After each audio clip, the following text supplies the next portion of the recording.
For those of you who have not seen me before, which is many of you, my name is David Romanek, and I bring you greetings from the Diocese of Northwest Texas, the Church of the Heavenly Rest. Yes, you heard that right. I am Luke's successor. And I called him a few months ago and said, I'm going to be in Chicago for a wedding at the end of Columbus Day weekend. Would it be okay if I came and preached at your place? And he said, sure, you can celebrate too. I'm sure you found out that Luke may be the most laid-back priest in the Episcopal Church. But I'm in the unique position of both having been an employee of Luke's and also being his successor, and I can also tell you that he is an extraordinary leader. He is an incredibly compassionate and loving boss, but even more significantly, he knows how to lead a community. He knows how to help a community become who it is meant to be. And I'm reaping the rewards of that as the rector of Heavenly Rest right now. And so I'm grateful to Luke, and you should all be grateful to Luke as well. When I was a child, I would put my mother through a tiresome little ritual several times a year. And she's here in the congregation today. Tell me if this sounds familiar, Mom. A few days after Christmas, or my birthday, she would sit me down, hand me a pen, a box of stationery, and a yellow legal pad with a bunch of names on it. And she would tell me that it is time to write thank you notes. And while I never actively revolted, I was the firstborn after all, I would drag my feet incessantly, to the point that I was usually sending out Christmas thank you notes around Ash Wednesday. My poor mother tried mightily to increase my interest in the thank you note writing process. She gave me fancy pens. She gave me kits with which I could make my own stationery. One time she even gave me a sealing wax kit, knowing that I had an interest in history. I could affix my sign and seal to those perfunctory notes about sweaters and books. But that novelty soon wore off. And to my embarrassment and to my mother's eternal chagrin, I am what can only be described as an occasional writer of thank you notes. It's not that I don't feel gratitude. It's not that I don't feel the desire to express it.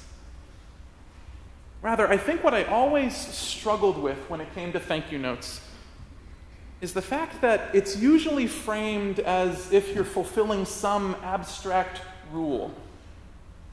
One is supposed to acknowledge when one has received a gift or some other kindness. Instead of feeling like a free and meaningful expression of gratitude, in other words, thank you notes have always, to me anyway, felt like a form of obligation. This morning's gospel reading seems like a deceptively straightforward story about gratitude.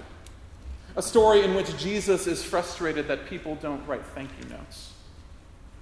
On the road to Jerusalem, Jesus encounters 10 lepers, people with skin diseases that prevented them from participating fully in the life of the community. Leprosy was both physically uncomfortable and socially alienating. People with leprosy were removed from society because they were considered physically contagious and ritually unclean.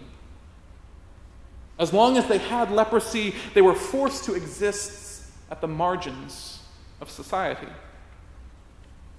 So when these 10 lepers beg for mercy in the gospel reading we heard this morning, they're not exaggerating. They're not overstating their case. They're not making an idle request.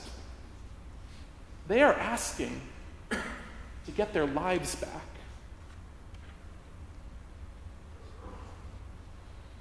When they are healed on their way to the temple, then, it's easy to imagine how grateful they must have felt. Jesus had transformed their isolation and disability and opened the way of freedom and life. Despite this transformation, only one of them returns to thank Jesus for showing him mercy. Noting that he was a Samaritan, Jesus makes an exasperated and not a little offensive observation. How is it that the only one who came back to thank me is this foreigner? On its surface, this comment implies that Jesus never would have expected a Samaritan, of all people, to give praise to God or offer thanksgiving. The moral of this story appears to be this: if even Samaritans know how to send thank you notes, then God's people should certainly be able to get their act together. But of course, this interpretation only makes sense if we ignore a crucial moment in this passage. The moment when Jesus says, Go and show yourselves to the priests.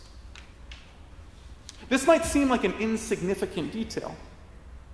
It might even seem like Jesus is blowing the lepers off. Let the priests deal with this problem.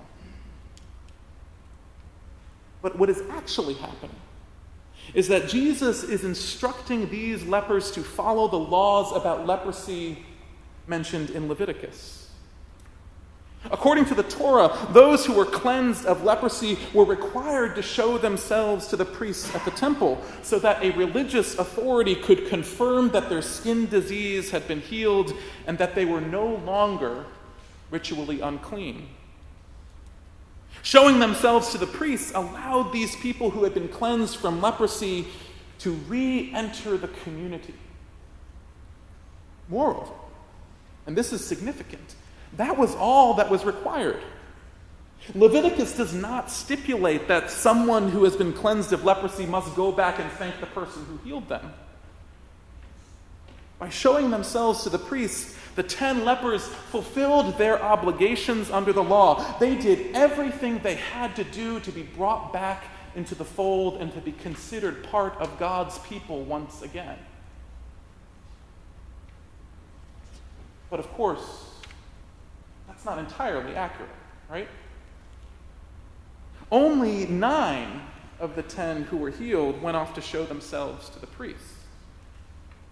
The 10th did not. Or more accurately, the 10th could not, because he was a Samaritan. It's hard to overstate how deep the animosity was between Jews and Samaritans in the first century. Samaritans were the ultimate covenant outsiders, worse than Gentiles, because they had once been part of God's people. From the Jewish perspective, the Samaritans had abandoned the true worship of God centuries before. John the Evangelist offers this terse and illuminating observation in his gospel when he says, Jews do not share things in common with Samaritans. He presents it as an undisputed matter of fact. In other words, no amount of cleansing would be able to make this Samaritan any less of a covenant outsider. Indeed, he wasn't even permitted to show himself to the priests because he could not enter that part of the temple. Even if he was, the priest would take one look at him and say, "You don't belong. You, by virtue of your birth and your heritage, are excluded from the fellowship of Israel." All of these thoughts must have occurred to the Samaritan as he chased after his Jewish comrades. After a while, he must have slowed down, realizing that there was no way he could fulfill Jesus' instructions. The Samaritan turned back to Jesus, not just to offer praise, but because he had nowhere else to turn. He could not fulfill the obligations of the law because the promises and obligations of the law were not available to him. He could not be folded back into the community because he was never part of it in the first place. All he could do, the only recourse available to him, was to be thankful for the transformation that had occurred in his life. The only response he could have was gratitude. And remarkably, this small act of thanksgiving, this seemingly insignificant moment, changed everything. Because in response to his gratitude, Jesus tells the Samaritan that his faith has made him well. We hear this line frequently enough in the Gospels. We hear this line frequently enough in the Gospels that it's easy to overlook its significance. Being made well has physical implications, but yes, it has social and spiritual implications as well. And by telling the Samaritan that his faith has made him well, his faith, Jesus insists that the Samaritan's wellness, his ability to participate in the life of the community, his identity as a beloved child of God, is contingent on nothing except his relationship with God. The Samaritan's future, in other words, is not defined by any religious authority, but by how he has responded to what God has done in Jesus Christ. In this moment, Jesus reveals that God's people are defined not by birth or by adherence to the law, but by an ability to give thanks for what God has done. This is why gratitude is so crucial to our life as Christians. It's why the central act of the church is quite literally the great thanksgiving. Gratitude restores relationships. Gratitude creates community.